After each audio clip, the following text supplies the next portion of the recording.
New update sa pagkuha ng NBI clearance ngayong 2026. Kung isa ka sa mga nalilito kung paano kumuha o mag-renew ng NBI clearance, panoorin mo ito hanggang dulo. Sa videong ito, malalaman natin ang bagong advisory ng NBI. Ituturo ko ang step-by-step na proseso ng pagkuha ng NBI clearance at malalaman din natin kung kailangan pa ba ng appointment at ibabahagi ko rin ang mahahalagang paalala bago ka pumunta sa NBI branch upang maiwasan ang anumang aberya sa iyong application. Una, pumunta sa Google at itype sa search bar ang clearance.nbi.gov.ph. Pagkatapos, i-click ang I agree sa Data Privacy Consent. May lalabas na advisory, maaari natin itong basahin.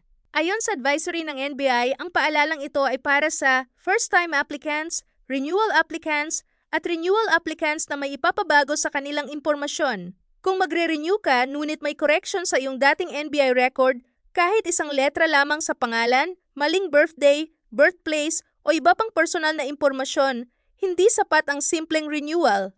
Kailangan mong mag-register bilang bagong account upang ma-update ang iyong impormasyon bago iproseso ang iyong bagong NBI clearance.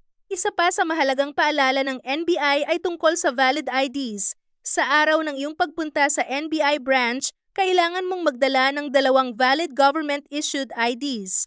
Maaaring gamitin ang National ID, Passport, Driver's License, UMID, PSA Birth Certificate, at iba pang government-issued ID na tinatanggap ng NBI.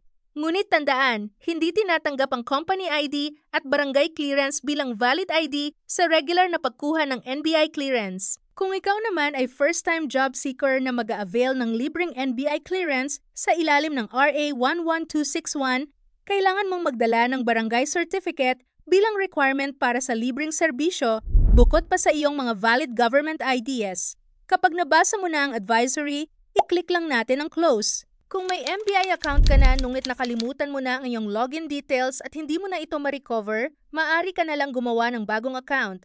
Pero kung naaalala mo pa ang email address na ginamit mo dati, maaari mong i-click ang Forgot Password upang ma-recover ang iyong account.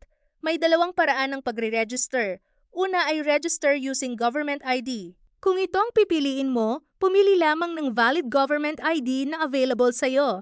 I-check ang I'm not a robot, pagkatapos ay piliin kung gusto mong i-upload o i-scan ang iyong valid ID. Pangalawa ay register using NBI clearance.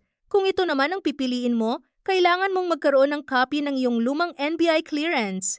Kakailanganin mo rito ang NBI ID number at dapat ang iyong lumang NBI clearance ay issued noong 2014 onwards. Para sa tutorial na ito, hindi natin pipiliin ang 2 option na yon at mano-mano nating ilalagay ang impormasyon. Ilagay ang iyong gender, civil status at birthday. Kung ang pangalan mo ay may junior, senior o iba pang suffix, isama agad ito sa iyong first name. Pagkatapos ay ilagay ang iyong middle name at last name. Kung ikaw ay isang married female na gumagamit ng apelyido ng iyong asawa, ilagay ang middle name sa pagkadalaga, apelyido sa pagkadalaga, at apelyido ng iyong asawa. Sunod naman ang mobile number. Siguraduhing hindi pa ito nagamit sa ibang NBI account. Kapag nagamit na ito dati, may lalabas na red icon at hindi ka makakapagpatuloy. Kailangan mong gumamit ng ibang mobile number. Kapag may lumabas na green checkmark, ibig sabihin ay maaari na itong gamitin. Ganito rin ang proseso sa email address. Siguraduhing active ang email dahil dito ipapadala ng NBI ang activation link. Pagkatapos, gumawa ng password. Ilagay ito ng 2 beses para sa confirmation. Siguraduhing matatandaan mo ang password na ito. Maaari mo itong i-save o i-screenshot dahil kakailanganin mo ito sa tuwing magla-login ka. Kapag tapos na, i-check ang terms of service, sagutan ang I'm not a robot at i-click ang sign up. May matatanggap kang OTP sa mobile number na inilagay mo.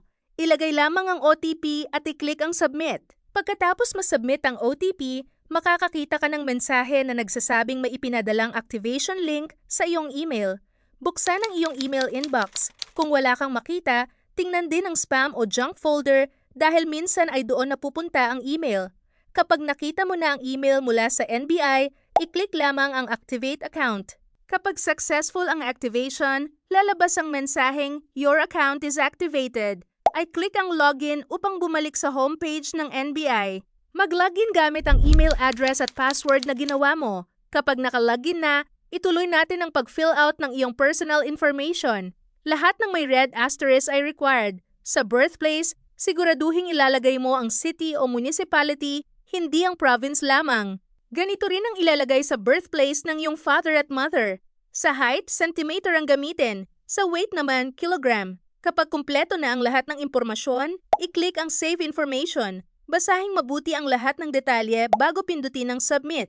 Para naman sa Edit Information, kung mapapansin ninyo, may mga impormasyon na hindi na maaring baguhin gaya ng first name, last name, birth date, email address, father's information, at mother's information. Kung kailangan mong baguhin ang alinman sa mga ito, kailangan mong gumawa ng panibagong NBI account. Kung wala naman babaguhin, i-click ang Save Information at pagkatapos i-click ang Submit. Para makapag-apply na ng NBI clearance, i-click ang Apply for Clearance. Piliin ang valid ID na dadalhin mo sa araw ng pagpunta sa NBI branch. Pagkatapos ay ilagay ang ID number nito. I-click ang I agree. May lalabas na reminder. Sinasabi rito na ang reference number ay makikita lamang pagkatapos mong pumili ng payment option.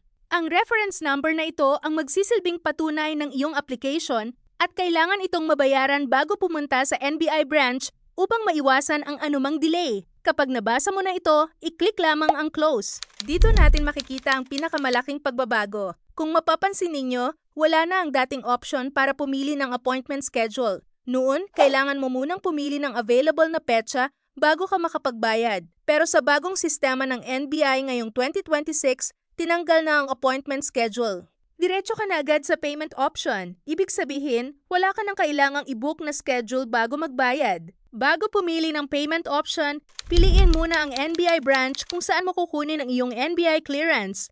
I-type lamang ang pangalan ng branch sa search box at piliin ito kapag lumabas na sa listahan.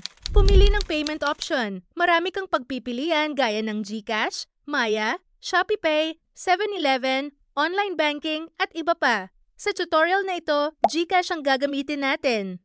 Pagkatapos ay i-click ang Proceed at Proceed to Payment. Lalabas na ngayon ang iyong reference number. I-screenshot o kopyahin ito dahil kakailanganin mo ito sa pagbabayad. Buksan ang GCash app. Piliin ang Bills. Sa search bar, itap ang NBI. Kapag nakita na ito, itap lamang. Ilagay ang eksaktong amount na 160 pesos. Pagkatapos ay ilagay ang iyong reference number, mobile number at email address. I-click ang Next. I-review ang details at pagkatapos ay itap ang Confirm. Kapag successful ang payment, makakatanggap ka ng confirmation sa iyong email at mobile number. Mag-login ulit sa iyong NBI account at pumunta sa Transaction tab. Kapag paid na ang status, maaari ka nang pumunta sa napili mong NBI branch. Bago pumunta sa NBI branch, siguraduhing dala mo ang 2 valid government-issued ID, kabilang ang ID na ginamit mo sa iyong application, ang iyong paid reference number. Sa pananamit naman, mas mainam ang smart, casual o maayos at disenteng kasuotan. Hindi kailangang formal, ngunit tandaan, nakukunan ka ng larawan at biometrics. At ayan, iyon ang kumpletong step-by-step tutorial sa pagkuha ng NBI clearance ngayong 2026, kasama ang pinakabagong update at mahahalagang paalala mula sa NBI. Kung nakatulong at nalinawan ka sa videong ito, huwag kalimutang i-like, mag-subscribe, i-click ang notification bell at i-share para mas marami pang matulungan. Maraming salamat sa panonood.